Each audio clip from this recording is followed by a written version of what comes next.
sharpest takes and hottest debates. Do you not believe in prisons? I don't believe in prisons. I'm completely stunned. I guarantee you there'll be no spin, no bias, no censorship. I actually was personally quite offended by it.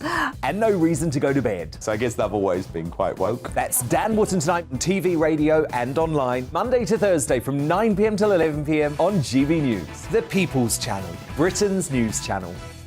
My name's Tom Harwood and join me 9:30 a.m. every weekday for The Briefing, your one-stop shop for everything you need to know about what's going on in politics today. I wonder if this is a deal that might need to be like the biscuits in this factory, twice baked. Is there not an opportunity here to win out against the extremes? Tom Harwood, GB News. What are you going to do about it?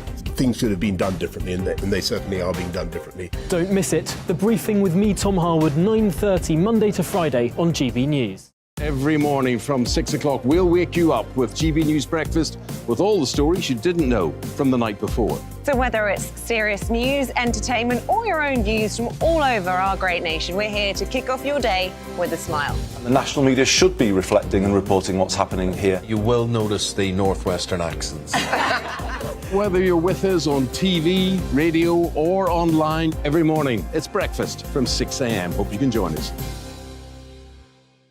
We are GB News, right across the nation. You can get us on television, on radio, on digital. We're absolutely everywhere. Amazing! You see, amazing! You remind me of me in the European Parliament. But here's the most important bit. We are not part of the mainstream establishment. We think and speak just like you do. We are the People's Channel. Magnificent. That's really, really thoughtful. Come and join us on GB News, the People's News Channel.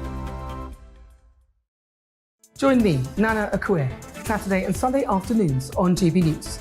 Expect fiery debate and passionate discussion as me and my panel tackle some of the biggest topics hitting the headlines. It's a place for everyone's opinion. No one gets cancelled, but no one gets an easy ride. Oh, she's on it today! Be ready for conversations that are fierce, frank, and of course, fun. Every Saturday and Sunday afternoon from 4 p.m. on GB News, the People's Channel. We are GB News, the People's Channel. And right across the United Kingdom. You can find us on Sky Channel 512. Virgin Media Channel 604. Freesat Channel 216. Freeview Channel 236. And YouView Channel 236. You can also take us with you on DAB+ radio. With the GB News app and at the website gbnews.uk. We're absolutely everywhere. Come join us on GB News, the People's Channel, Britain's news channel.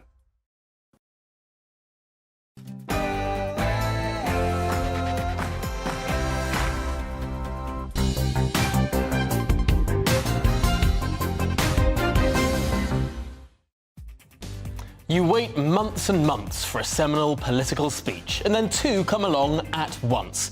Yesterday, we're exploring Rishi Sunak's grand master plan, his 5-point plan announced yesterday, and comparing it to what Sir Keir Starmer is expected to say in just half an hour's time, with Labour's grand master plan being set out in a similar location, in a similar speech. Are these two party leaders really quite similar after all? We'll explore that, COVID, and potential privatisation of Channel 4 after the headlines.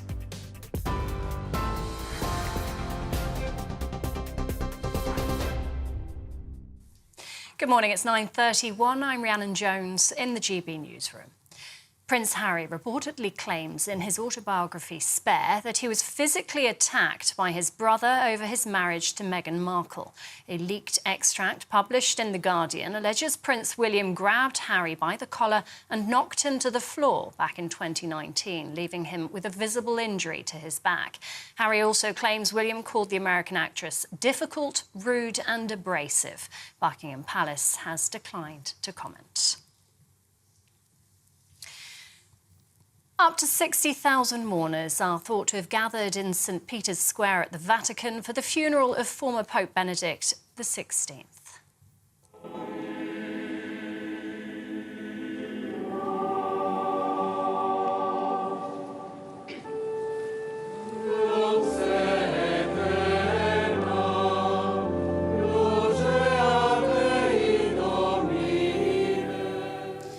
The Mass was led by Pope Francis. It's the first time in 600 years that the current Pope has buried his predecessor. According to his wishes, Benedict XVI will be laid to rest in a crypt beneath the St. Peter's Basilica.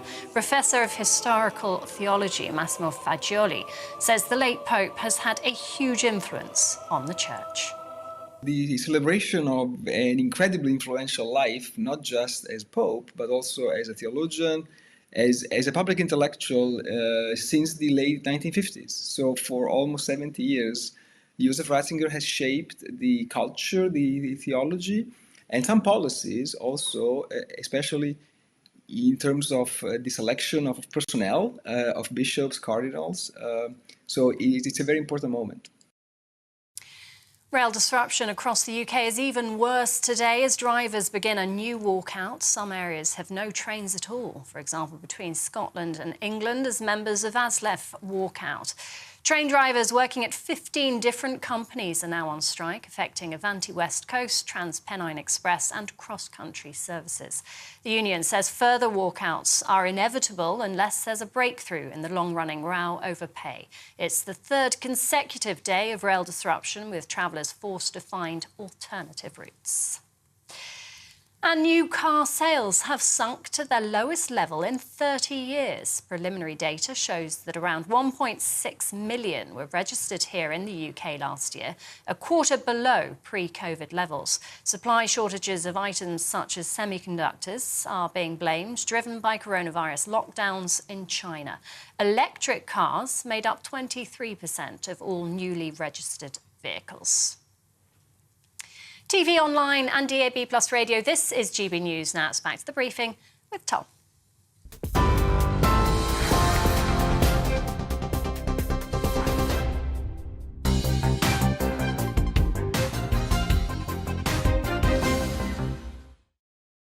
Well, good morning, it's 9:34 and this is the briefing with me, Tom Harwood, on your TV and your radio.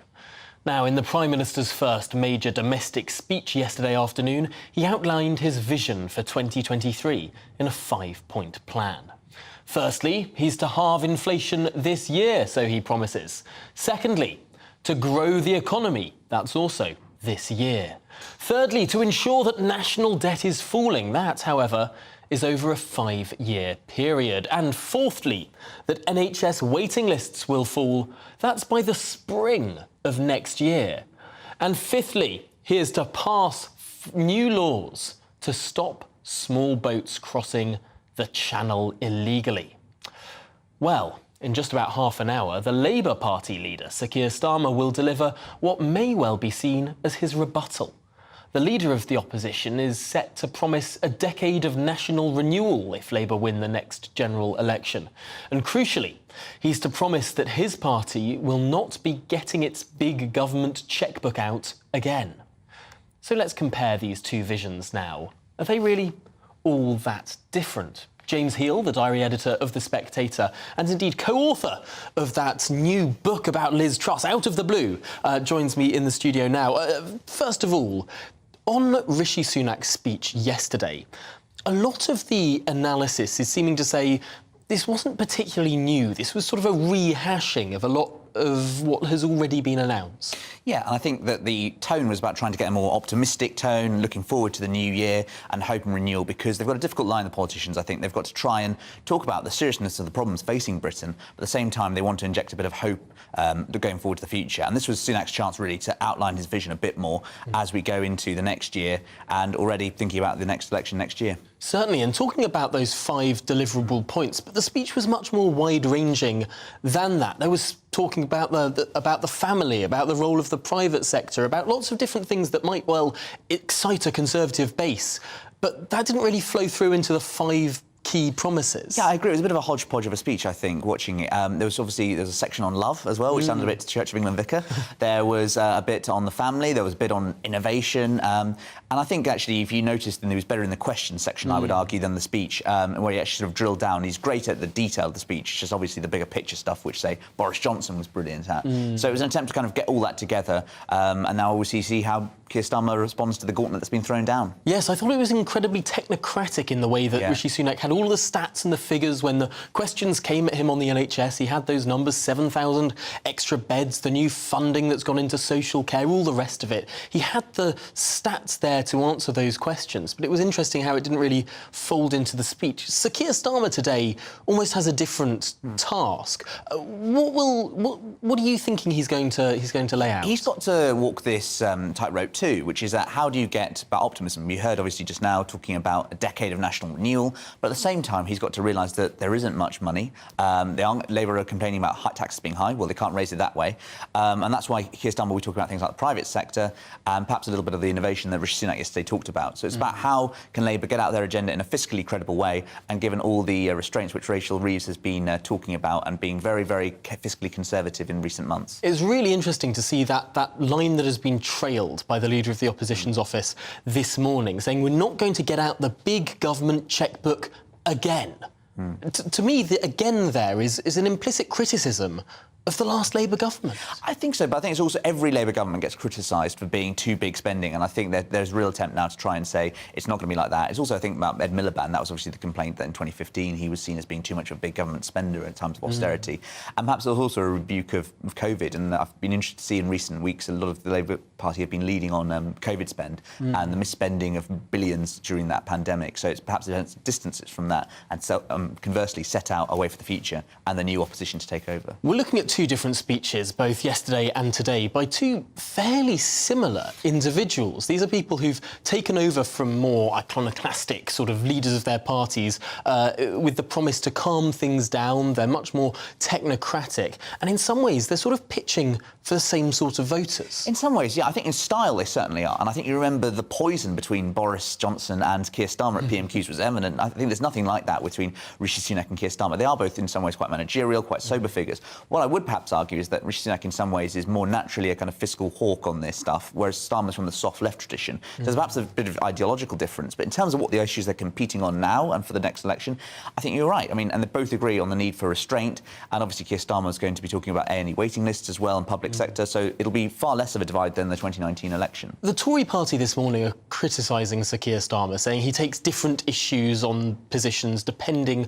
on sort of what is popular, what's the flavour of the month. Is it a fair criticism to say that the Keir Starmer who stood to be Labour Party leader, who took all these Corbynite positions, mass nationalisation, huge high taxing and high spending, that's a very different man to who we're seeing trying to present himself to the electorate now? I think it shows he's a politician, isn't it? I agree. I think it's a legitimate criticism to make, which is that, hang on a sec, the only prospectus you have to run to be Prime Minister is the things you said and were elected on when you were Labour leader, and now you've completely changed all those pledges he had, and people on the left, people like Owen Jones will be making this argument, and I think there is some merit in that. What I would say, the counter to that, and which Keir Starmer supporters would say, well, hang on a sec, these pledges were not helpful, they weren't going to get Labour elected, he had to junk them and it was the right thing to do. On balance, I probably agree with that argument. I think it's a fair point to say, hang on a sec, how can you turn around and say one thing before the election day and then turn around and do another in office? So I think it's one we'll keep seeing the Tories make, particularly, of course, when we remember that how much Labour are keen to get away from that legacy of Jeremy Corbyn. Well, I suppose we'll have to see whether it actually lands amongst the electors. Of course, the Labour Party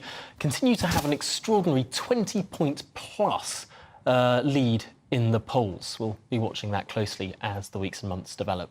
But on to another story now this morning. A leaked letter from the Culture Secretary reveals she's advising the Prime Minister to not go ahead with the planned privatisation of the commercial broadcaster Channel 4. Now, while Channel 4 does not take taxpayer funding, it is, of course, owned by the state. Plans to privatise it were announced under Boris Johnson, who argued that the state ownership model of Channel 4 was constraining its ability to respond to challenges and opportunities of the changing broadcasting market here in the UK. Yet now the government appears to be changing its mind. This has prompted Donnellan's predecessor, Nadine Dorries, to hit out at the mooted change in policy, writing on Twitter that, quote, progressive policies, such as the sale of Channel 4 for a reported £1.5 billion profit, were being washed down the drain by this government. Well, let's speak now to Dan Norris, the Labour Metro Mayor of the West of England, who has an interest in this. Of course, Channel 4 employs a number of people in your patch. Dan Norris, what is your view on the government changing its mind or appearing to change its mind in this particular case? Well, if it's true, if it is correct that they have changed their mind, that's very welcome. That is a sensible decision. Channel 4 makes amazing programmes, and it does it in a way that is quite unique. In my region, for example, it is expanding at a great rate. It is using the creative efforts and industry of my region very effectively, as in other parts of the country outside of London as well as within London. And it does it probably better than anybody else. So the progressive politics would be to continue that success, keep building on that terrific recipe of doing things well and succeeding. And let's remember that this was all argued by the Conservative government to be something that was about countering Amazon and the likes of Netflix. And yet Channel 4 has made a significant profit, a record profit, I believe, and Netflix has posted a loss. So we've got to get this into some kind of context. This is about Britain at its best. And we need to keep, the progressive thing is to keep what we do well and keep doing it even more so. Why is it only the case that a broadcaster owned by the state can deliver these sort of programmes? Why wouldn't Channel 4 be able to flourish in the private sector as so many of its competitors do? Well, I think the thing about anything that is privatised is that the pressure then becomes on making money. And what we need is a recipe that creates good programmes that in consequence creates money and profit. And there's nothing wrong with profit, but it's about how you do that. If it's about copying and aping the other channels around the world and the other broadcasters and doing it in a less good way, that doesn't seem sensible to me. I think in combination with the BBC, some of the greatest programmes in the world come from Channel 4 and BBC from Britain. And I think if you've got a winning recipe, you stick to it. And progressive politics is about releasing the things that are doing really well to do even better and flourish even more in the future. And what this was really was ideology. This was about a Conservative government, a right-wing government, wanting to do things in a certain way which would release £1.5 billion to spend on who knows what, whatever ideological thing that they'd want to spend that on, rather than thinking, what is it that's great about Britain? And it happens to be Channel 4 is one of those things, and letting them get on and do it in the way that they've done so successfully over many years now. You raised the point there that £1.5 billion could be released by this potential privatisation. Is that not an argument at a time of such stretched cost of living, at a time of such little money about? Could that £1.5 billion not be put to good use in the NHS or in social care or in some of these pressures that we're seeing across the economy, rather than producing entertainment programmes? Well, it could do, but it could be then ending up like Netflix not making a profit, and therefore it would be money lost. It would be a one-off spend. Whereas what Channel 4 does is it's profitable, and it will continue to be profitable if it's allowed to do its own thing in the way that it does so well for many years into the future. So the bigger gain for the country and the nation is for Channel 4 to keep doing what it does so well, and to keep doing that over the years to come, rather than to sort of say, right, we're going to have a sea change like the government has wanted. So if it is correct that they've changed their minds on privatisation, that's very much to be welcome. In my region, for example, because Channel 4 does do it differently, it is creating a lot of jobs in my region. It's proposing that it will double the numbers of staff working out of the Bristol office, for example, from about 300 to about 600 over the next 2 to 3 years. That is exactly the wealth creation that we need, not just in the west of England, but also across the country. And that, in the end, ends up contributing far more than a one-off sale. The fact that the government have mismanaged the economy might make it attractive to sell off our great assets, but that's a false economy, in my view. It's a bad move. It's short-termism, rather than thinking, right, what is Britain really good at? And Channel 4 is part of that, and making sure that it thrives and keeps contributing to not just the artistic side of our great country, but also the financial side of our great country. Well, of course, the government says that it has made no final decisions yet on this issue. But, of course, this leaked letter does seem to suggest the direction of travel could be yet another U-turn for the government. Dan Norris, the Metro Mayor of the West of England, thank you so much for joining us here on the briefing this morning. Appreciate your time.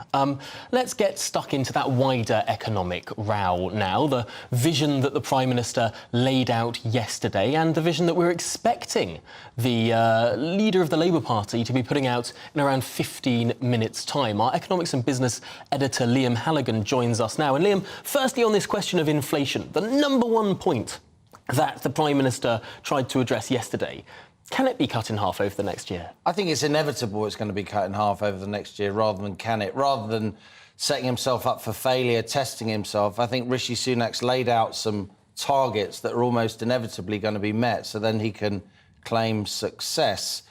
For instance, inflation, as you say, it's now 10 or 11%. It's almost inevitable, just arithmetically, unless there's another massive sort of geopolitical spectacular, if you like, with a real escalation of conflict between Russia and the Western world and energy markets going into complete turmoil, in which case Rishi Sunak could just blame that.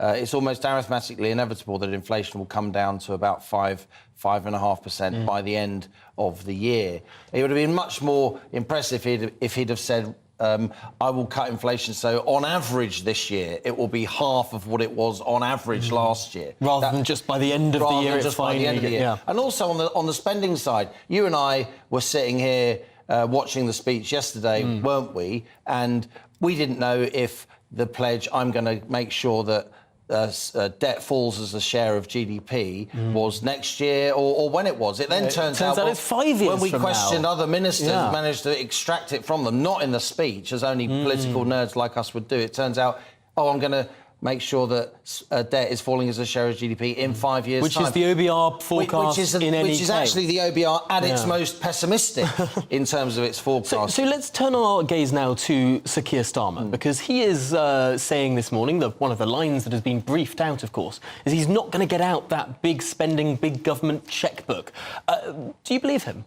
I think that's what the Labour Party has to say, and I don't think the Labour Party are trying to banish the ghosts here of Tony Blair, because I think under Blair and under Brown, for the most part, even though spending increased as a share of GDP, it was much lower than it currently is, and in terms of the tax burden, with the tax burden at a 70-year high. I think what the Labour Party are trying to do, they're trying to banish any sort of lingering aftertaste among the electorate of Jeremy Corbyn, but specifically among older voters of Jim Callaghan in the late 1970s. Listening to Rachel Reeves on the airwaves this morning, she sounded like Jim Callaghan before you were born, Tom. I'm sure you know the speech, 1976, when Jim Callaghan said, we used to think you could spend your way out of a recession. I tell you now, in all candour, that is no longer the case. So Labour are trying to do what they have to do in order to win votes in the centre ground, convey to run-of-the-mill British voters, we are not going to upend the economy, we are not going to spend too much of other people's money, there's not going to be a financial crisis on our watch. And it's interesting they can look to Liz Truss and say, this is what happens if you make unfunded spending cuts in terms of the bond markets going into turmoil. Well, let's throw that to James Heal, of course, the biographer of Liz Truss, who is still with us this morning, because looking at the way that, for example, the Blair government went into government, followed Tory spending plans for the first term, and then it could be argued they sort of reverted to type in the next term or two and spent perhaps too much. Is that sort of where Sir Keir Starmer's getting at, an almost implicit criticism of the Blair-Brown era? I wouldn't go that far necessarily. I think actually if you look at the number of people around Keir Starmer, there's a lot of bit like back to the 90s. There are so many people involved. I think Peter Mandelson is setting himself up as the eminence grise of the Labour Party, and they're very much reverting to those kind of themes. I think what it's about really is about the recognition of the parlous state of the current economy, and actually, as you were saying, sort of a subtle reversion to what criticism of what Liz Truss did in the mini-budget last year.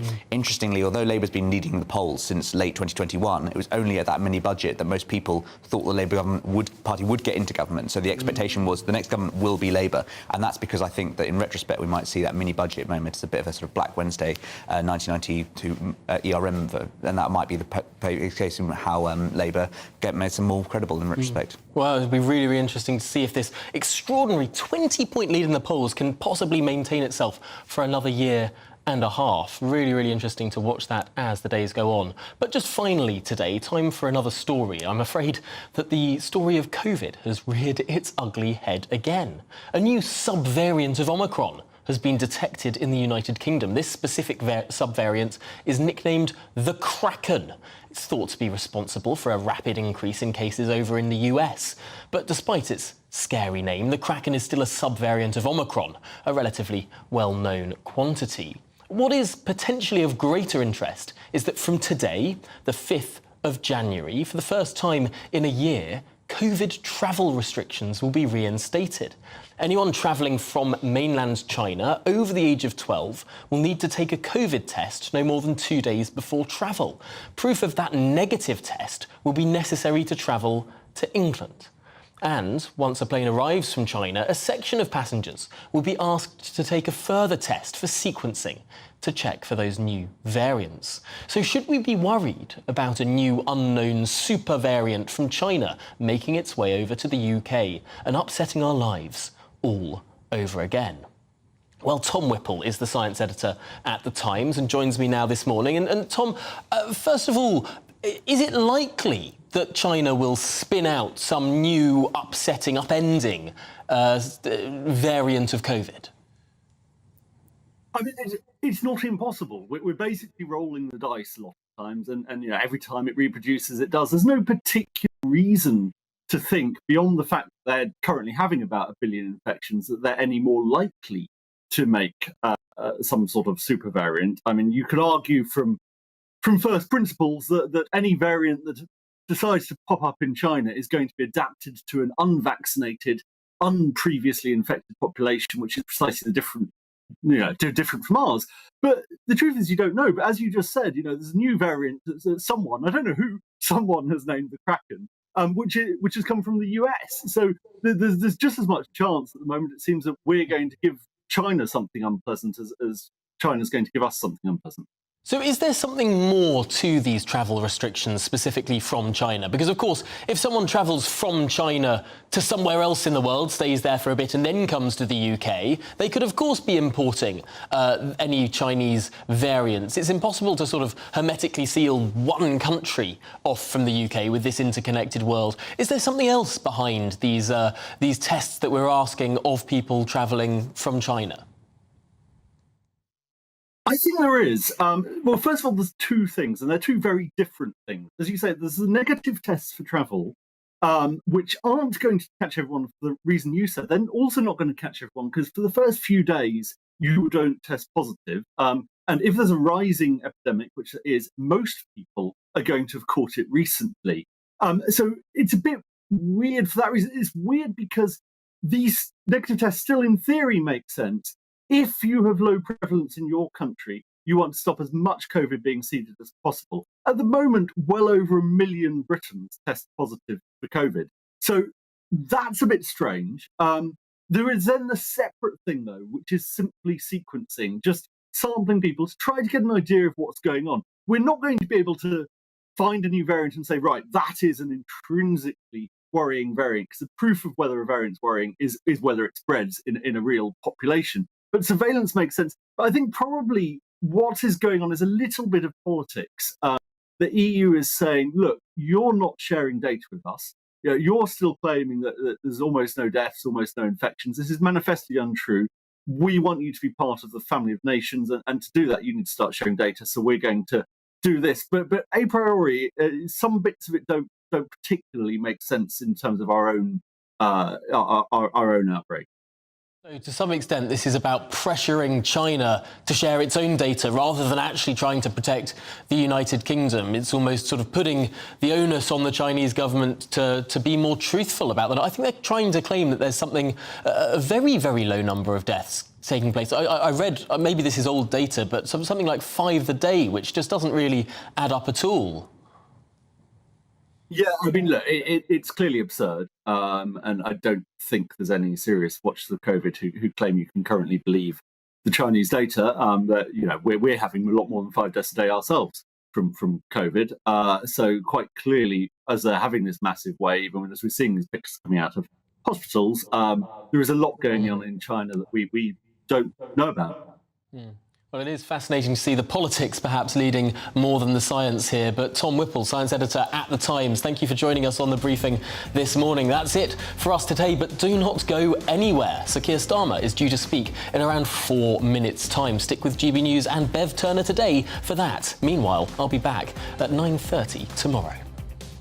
I'm Camilla Tominey. Join me on GB News on Sunday mornings for a politics show with personality on TV, radio and online. GB News, the People's Channel, Britain's news channel.